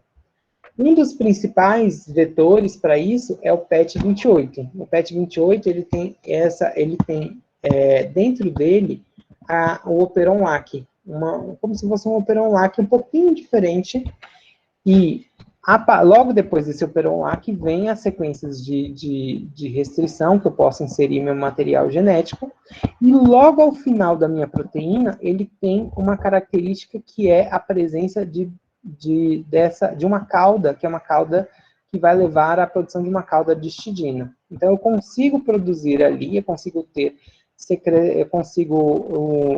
naquele gene, fazer a produção, eu consigo selecionar os genes de seleção, de resistência, e consigo fazer um marcador da proteína que é expressa. Vocês vão entender por quê. Então, ele é todo baseado no operon-LAC. Só que não é o operon-LAC convencional, é um operon-LAC com um promotor vindo de um bacteriófago. Então, não é o promotor bacteriano. Por que não pode ser um promotor bacteriano? Porque toda vez que a bactéria fosse utilizar o operon-LAC, ela ia acabar produzindo a minha proteína. E eu não quero que ela faça isso. Então, eu tenho um operon que tem um promotor que veio de um fago, que ainda reconhece a proteína LAC como repressora, e eu consigo, então, manipular ele. Como que eu manipulo? Ele não reconhece a lactose convencional do operon-LAC, mas ele reconhece um análogo, que é o IPTG. Então, toda vez que eu coloco o IPTG, eu tiro esse repressor, e Agora, esse promotor e a RNA polimerase desse fago que é colocada junto no plasmídio, ela vai ter a capacidade de transcrever aquele gene. Entenderam? Sim ou não? Posso. Então, no meu plasmídio, eu tenho ali um promotor, que é associado ao meu gene-alvo. Eu tenho deixa eu voltar no que eu acho que é mais fácil. Então, assim, o plasmídio, ele vai ter região promotora e operadora para que ele consiga produzir a proteína. Lembre-se que regiões promotoras e operadoras são funcionais nos genes e que elas dependem disso. Qual é a grande característica? A grande característica é que esse promotor aqui, ele não é da Escherichia coli. Ele é um promotor que veio de um fago, que é um fago T7. Qual é a grande questão? Ele aqui vai ser colocado para que a Escherichia coli, quando for produzir as coisas baseadas no Operon-Lac, não produza a proteína. Ela produz só quando eu induzir. Então, por exemplo, eu venho aqui, eu coloco o meu gene de interesse, aqui, gene-alvo, e agora, pela presença do promotor, que vem de um fago, eu sou capaz de induzir, porque o IPTG que eu coloco, ele tem a capacidade de retirar esse promotor e expressar minha proteína. Espera aí que eu vou reexplicar, porque eu achei que a explicação que eu fiz ficou confusa. Então, vamos lá, novamente. Primeira coisa, esse plasmídio precisa ser diferente. Por que ele precisa ser diferente? Porque ele não é um plasmídio mais de multiplicação, ele é um plasmídio de expressão. Se ele é um plasmídio de expressão, ele precisa ter regiões promotoras, operadoras e regiões de terminação de transcrição, como se fosse um gene convencional. E aqui, nessa região, é onde eu vou fazer a inserção do meu marcador, do gene que eu quero, certo? Qual é a grande questão? Esse plasmídio, ele é modificado. Então, o promotor dele não pode ser o promotor da própria Escherichia coli. Porque se for o promotor da Escherichia coli, quando ela mexer nos genes dela, ela vai alterar no meu plasmídio. Então, a gente alterou esse plasmídio, colocou um promotor de um bacteriófago, que vai funcionar muito parecido. Então, por exemplo, ele vai depender da lactose também. Só que não é uma lactose convencional, é uma lactose que a gente chama de um análogo de lactose, que é o IPTG. Então, quando eu coloco o IPTG, esse IPTG tem capacidade de induzir que esse gene que eu coloquei dentro do plasmídio seja expresso. É tanto que, assim, quando eu não tenho a expressão, aqui é o meu gel, e quando eu tenho a expressão, eu tenho o aparecimento da proteína que eu inseri lá dentro, que nesse caso era a proteína REC-A. Entendeu? Ficou mais fácil? Ok. Entendeu? Muito bem. E aí agora, por exemplo, que depois que eu inseri, que eu induzi a expressão, depois normalmente eu faço uma eletroforese, e aí o produto da minha eletroforese é a presença, então, dessa proteína. Após acontecer a presença dessa proteína, eu tenho que confirmar se essa proteína realmente é ela. Por que eu confirmo? Eu confirmo através de Western blot. Por que Western blot? Agora vamos voltar. Justamente por causa desse RIS. Lembre-se que eu falei que no final do gene, ali, tem essa cauda de histidina. Então, toda vez que a minha proteína for produzida, ela vai ganhar, além da proteína, uma caudinha. E essa caudinha que é detectada no Western blot.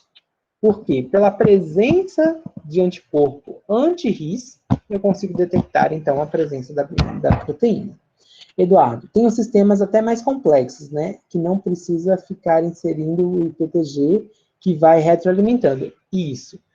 Ó, é um mundo que existe dentro desse processo de clonagem. Então, existem características, existem plasmídios totalmente diferentes, com maneiras totalmente diferentes. O que vai ser fundamental para você escolher? A característica da sua proteína. A característica da sua proteína vai ser direcionada para um determinado vetor e principalmente até para determinadas bactérias. Então, por exemplo, tem Escherichia coli pyllis.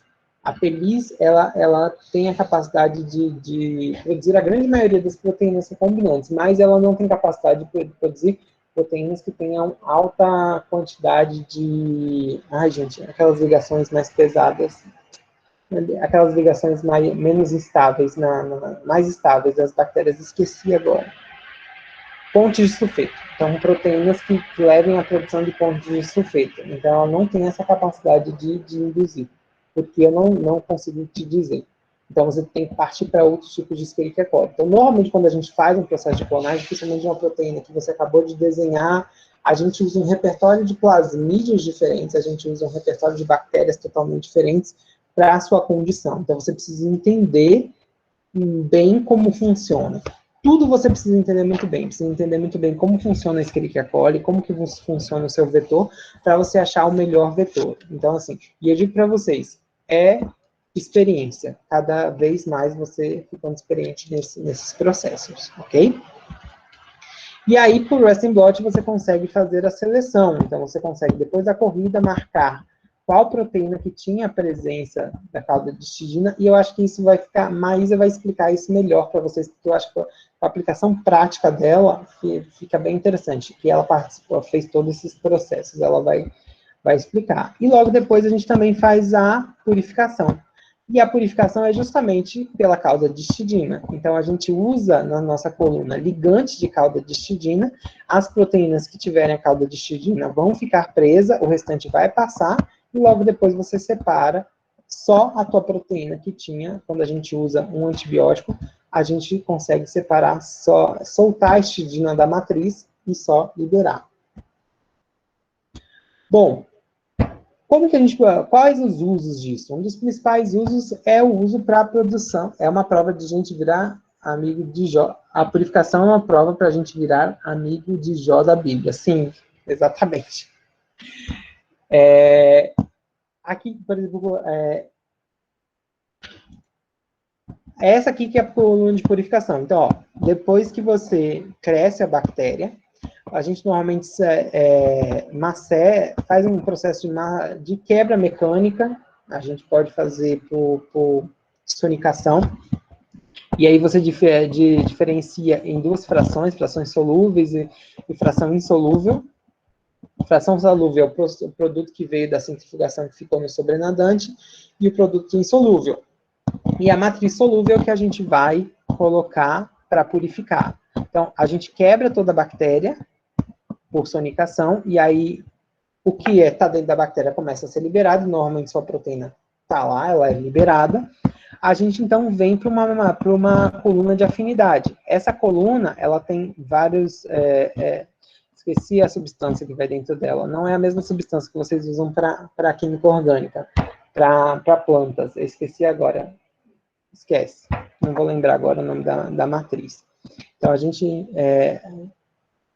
Não, o imidazol, eu já vou falar do... Isso, coluna de níquel. Viviane bem sabe. Isso. Porque sílica é a que a gente usa na química orgânica, na parte de plantas. Essa é uma coluna de níquel. O níquel tem a capacidade de se aderir à histidina. Então, toda proteína que tiver histidina vai ficar presa aqui. Aí, depois, a gente usa a outra substância que Viviane falou. Depois que passou tudo, a gente começa a utilizar imidazol, porque o imidazol solta essa ligação e agora você passa a ter a sua proteína mais purificada. Depois que você fez bastante lavagem na coluna de níquel, você solta ela com imidazol. É bem legal. Isso, essa mesmo cumbia, é a de níquel mesmo, que você fez, é a cumbia. Então a gente faz Bruno Basso fez a gente conseguiu fazer de uma maneira caseira a coluna, você pode comprar elas prontas, mas a gente conseguiu fazer uma caseira numas pipetas de 10, e aí a gente enche ela de níquel, e depois a gente vai... É uma matriz com níquel, não é níquel só, né? E aí depois a gente usa o imidazol para soltar as proteínas. É bem legal. Não, Bruno tem um monte de coisa aqui que é da cabeça dele, que ele inventa, que ele tem que patentear um monte de coisa. E aí, um dos usos que a gente fez era dos principais usos, dos primeiros usos, que foi a produção da insulina. Então, a insulina, a gente tem a cadeia alfa e beta, a gente produzia antigamente ela separadamente, cadeia beta, cadeia alfa. Depois a gente tratava ela com brometo cianogênico para quebrar uma as porções de beta-galactosidásicas e depois reunir as proteínas. E aí a gente tinha a proteína, a enzima, a insulina na sua composição funcional, na sua composição ativa. Hoje a gente já não faz mais, porque a gente já não faz a produção Escherichia coli, hoje a gente já faz a produção em Saccharomyces cerevisiae, que aí você já consegue colocar os 2 genes e ela faz tudo sozinha. É muito mais fácil. Outro exemplo é a produção da proteína da hepatite B que a gente toma. Então, a proteína da hepatite B é uma proteína baseada em proteína recombinante. Então, foi tirado uma porção do core da hepatite B, clonado a sequência relacionada a esse core, e foi inserido num vetor de expressão em leveduras, e aí essas leveduras são transformadas, são cultivadas em grandes fermentadores, e depois se faz a purificação para a produção, então, da vacina, certo? E agora, assim, eu vou dar uma corrida, porque a gente só tem 10 minutos, mas eu vou falar agora de planta. E planta, como que eu faço? Planta é um processo um pouquinho mais complicado. Então, na planta, por ser um indivíduo complexo, a gente precisa, basicamente, ter conhecimentos não só da biologia molecular, mas conhecimentos muito fortes de botânica e de cultivo celular vegetal. Então, normalmente, a primeira questão, eu preciso selecionar um tecido competente para propagação. Ou seja, é um tecido competente tanto para regeneração tecidual, eu não sei se vocês estão tendo biotecnologia vegetal agora, se vocês já tiveram, então a gente precisa de um propago, né, bem característico para você poder fazer essa região, e que esse propago não seja suficiente só para o crescimento vegetal, mas que ele seja competente para a inserção de genes. A gente faz a inserção daqueles genes, a gente pega agora, dentro daquele propago, a gente seleciona células que tenham sido transformadas. Também, da mesma maneira, a gente usa antibióticos para selecionar aquelas que receberam plasmídio, e aí, a partir daquelas células, a gente vai fazer o processo de regeneração tecidual, e depois para a formação de um indivíduo complexo. E aí, depois, essas plantas, elas são confirmadas se na parte total da planta tem o transgene, ou seja, pega-se parte de raiz, folha, caule, e aí você vai inserindo para confirmar se o transgene está na planta toda, porque por ser um indivíduo complexo, ele precisa garantir que aquilo esteja dentro dele o tempo todo, e você garantir a herança, primeiro, se aquela característica é passada em gerações, e se é estável, então se aquela característica vai permanecendo ao longo das gerações. E aí, após tudo isso, é que você consegue confirmar que aquela planta é uma planta transgênica que tem uma boa performance no campo. É um processo um pouquinho mais complicado. Então, a gente seleciona o tecido ideal, seleciona, claro, o gene de interesse, faz o processo da transformação. Agora, dentro daquela progênie, você separa células e depois seleciona as células que apresentaram a célula transformada, faz o cultivo para gerar indivíduos superiores, confirma se todo indivíduo está e qual a estabilidade, qual a herança daquele indivíduo, se aquela característica está permanecendo ao longo do tempo, e depois você determina como uma planta transgênica depois de você ter a performance. Por que a performance? Porque às vezes você está inserindo um gene, vai de resistência a uma praga. Claro que depois que você inseriu tudo, você precisa ver se a planta está realmente funcionando para aquilo que você quer. Então, em síntese, a gente tem que construir o transgene num plasmídio também. A gente tem plasmídios específicos para células vegetais. A gente tem que introduzir o DNA dentro da célula, selecionar qual a célula que recebeu, fazer a regeneração da planta, e aí vai para a parte de cultivo celular vegetal, que eu particularmente não entendo muito disso. A gente faz a confirmação e faz melhoramento. Uma professora muito boa que faz regeneração, Carol, aqui na UFBA, trabalha com esse processo de crescimento in vitro. Assim, a professora Moema, no Instituto de Biologia também, que trabalha muito bem, que é minha amigona.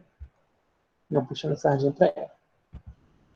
Então, a primeira característica é você, primeiro, ver o gene de interesse. Esse gene, ele precisa ter os seus elementos controladores muito bem caracterizados, principalmente porque a gente está falando de indivíduos eucarióticos.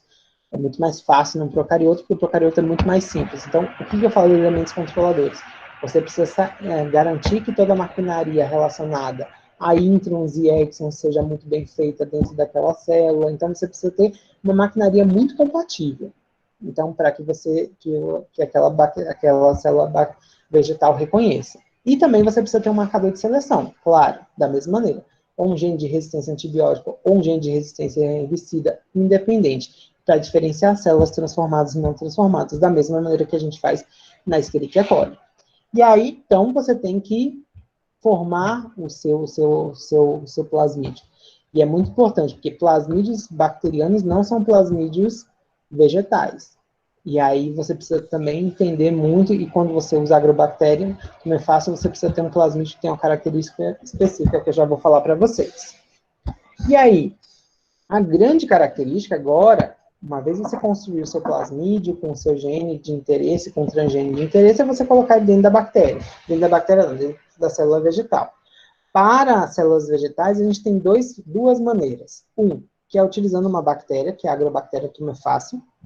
Outra, que é através de biobalística ou por bombardeamento de microprojéteis, que é o que a gente chama de gene gun.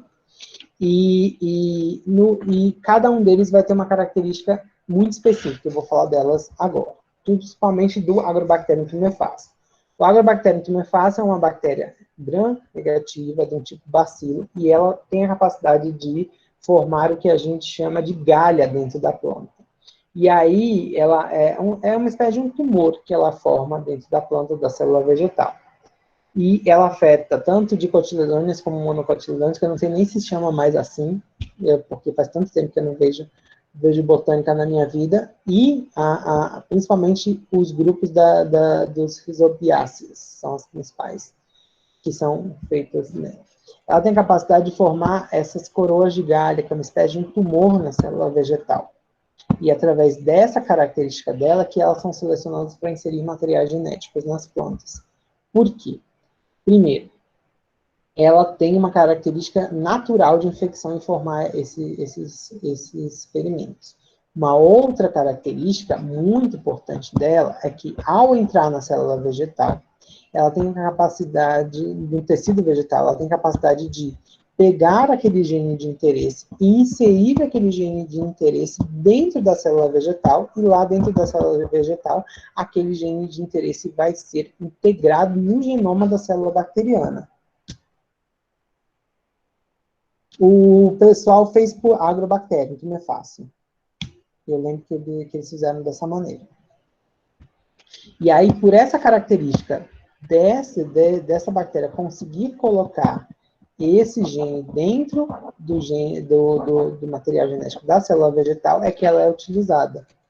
Por quê? Porque dentro do plasmídio, o plasmídio tem uma região chamada TI, que é uma região tumorigênica, que é compatível a uma região que está dentro da bactéria, a agrobactéria tumefácea. Então, essa agrobactéria perde o seu TI e esse TI é colocado dentro do plasmídio. Por quê? Porque para não fazer com que a agrobactéria coloque o genoma dela dentro da célula vegetal, só vá o plasmídio. E aí, além disso, outros genes que estão na agrobactéria são deletados do agrobactéria, mas são colocados dentro do plasmídio, como a região de transferência e essa região vir, que é a região de virulência, que é essa região que vai fazer esse processo de transferência. Então, quando eu coloco a agrobactéria na planta, ela não consegue colocar o cromossomo, mas ela consegue colocar o plasmídio. E esse plasmídio, então, é reconhecido pelas células vegetais e ele é incorporado para que o material genético seja integrado ao DNA da planta. Então, essa é a grande característica, que esse DNA seja incorporado dentro do DNA da planta, porque se ele ficar solto, ele pode ser perdido. E dentro do cromossomo, ele se torna uma característica mais resistente, mais duradoura.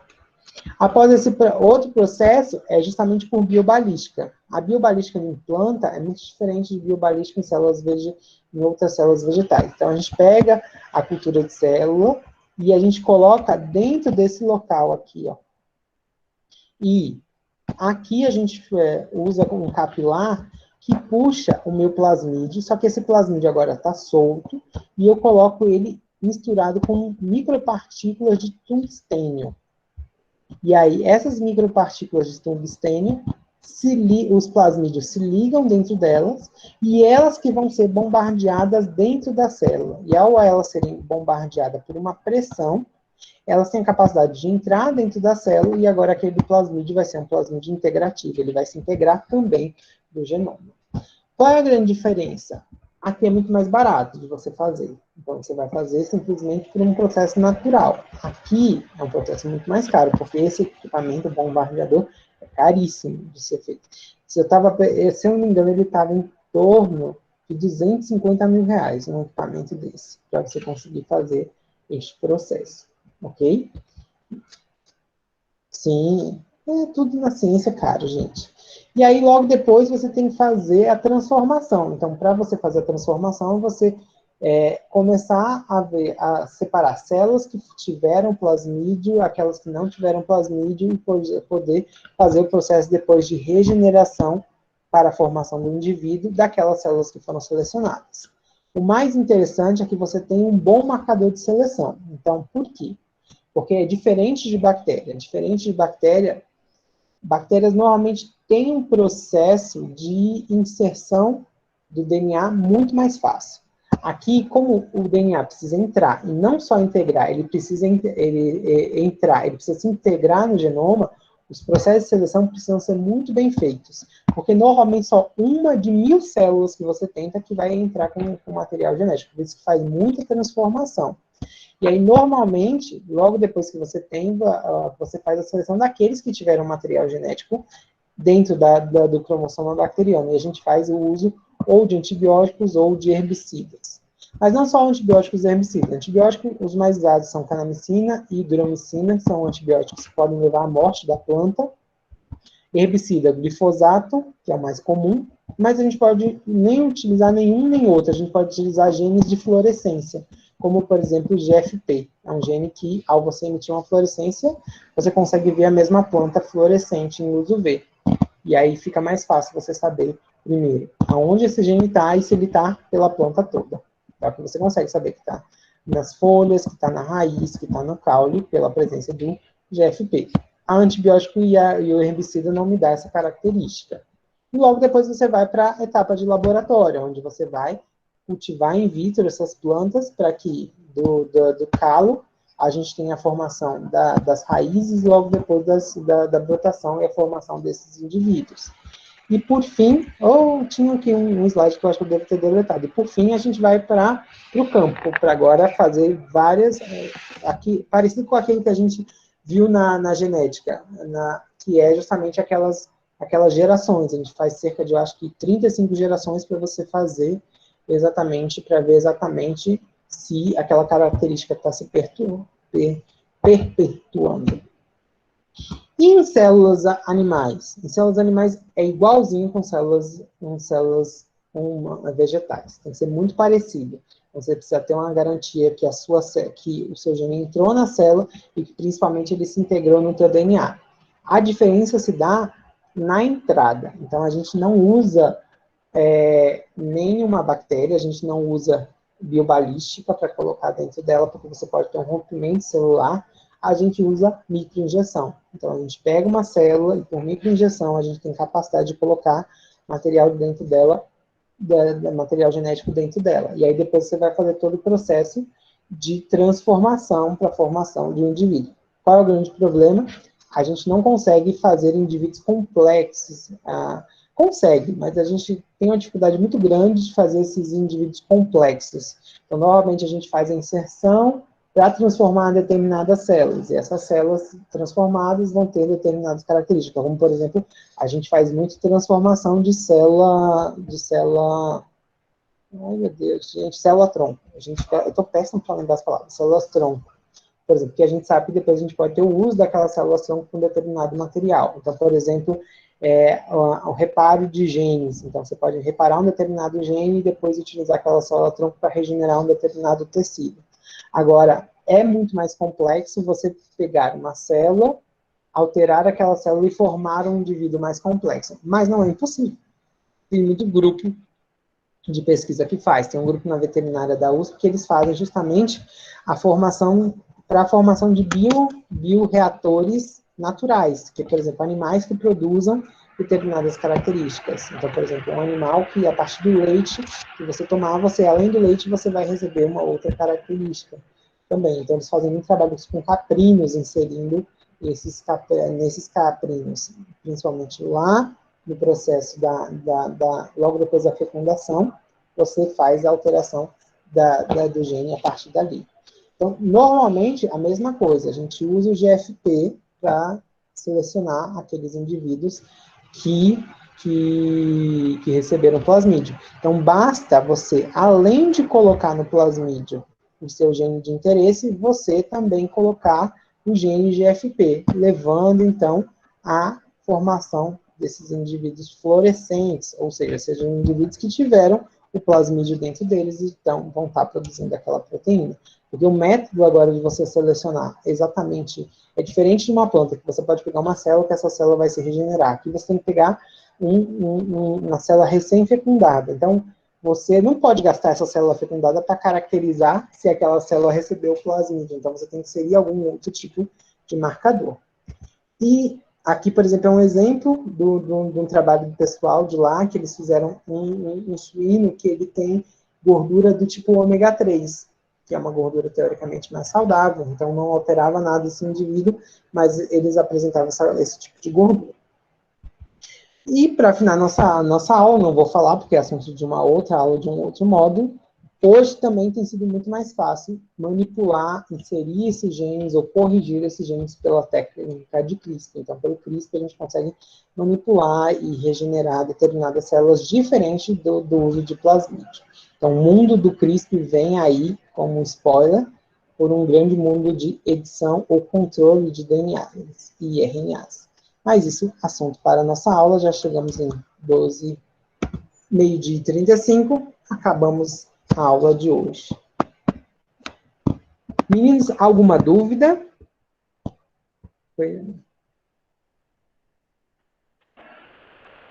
Oh, que bom, fico muito feliz, porque eu acho que esse assunto é tão importante, eu gosto tanto desse assunto. Lucas, professor, mata alunos de fome. Mentira que vocês estão com a câmera desligada e garanto que vocês podem estar comendo lanchinho. Pior sou eu que estou aqui falando. Aí, então, agora nas vivências, a gente vai vir com Maísa, que ela vai contar todo esse processo de proteína recombinante, da maneira que ela utilizou, que foi num propósito de vacinas. E aí depois Mariângela depois vai falar sobre também vacinas, só que agora ela vai utilizar diferentes abordagens. E depois Bruna vai falar um pouquinho da técnica de Western blot, que a gente mais utiliza nessa parte, ok? Então, meninos, até segunda-feira, 8h50. Tentem não chegar atrasado, porque muitos de vocês, eu estou de olho, vendo que vocês, a palestra começa às 8h50, vocês estão entrando lá para 9h20, 9h30, ok? Então, até. Tchau para vocês, meninas. Deixa eu parar aqui a gravação.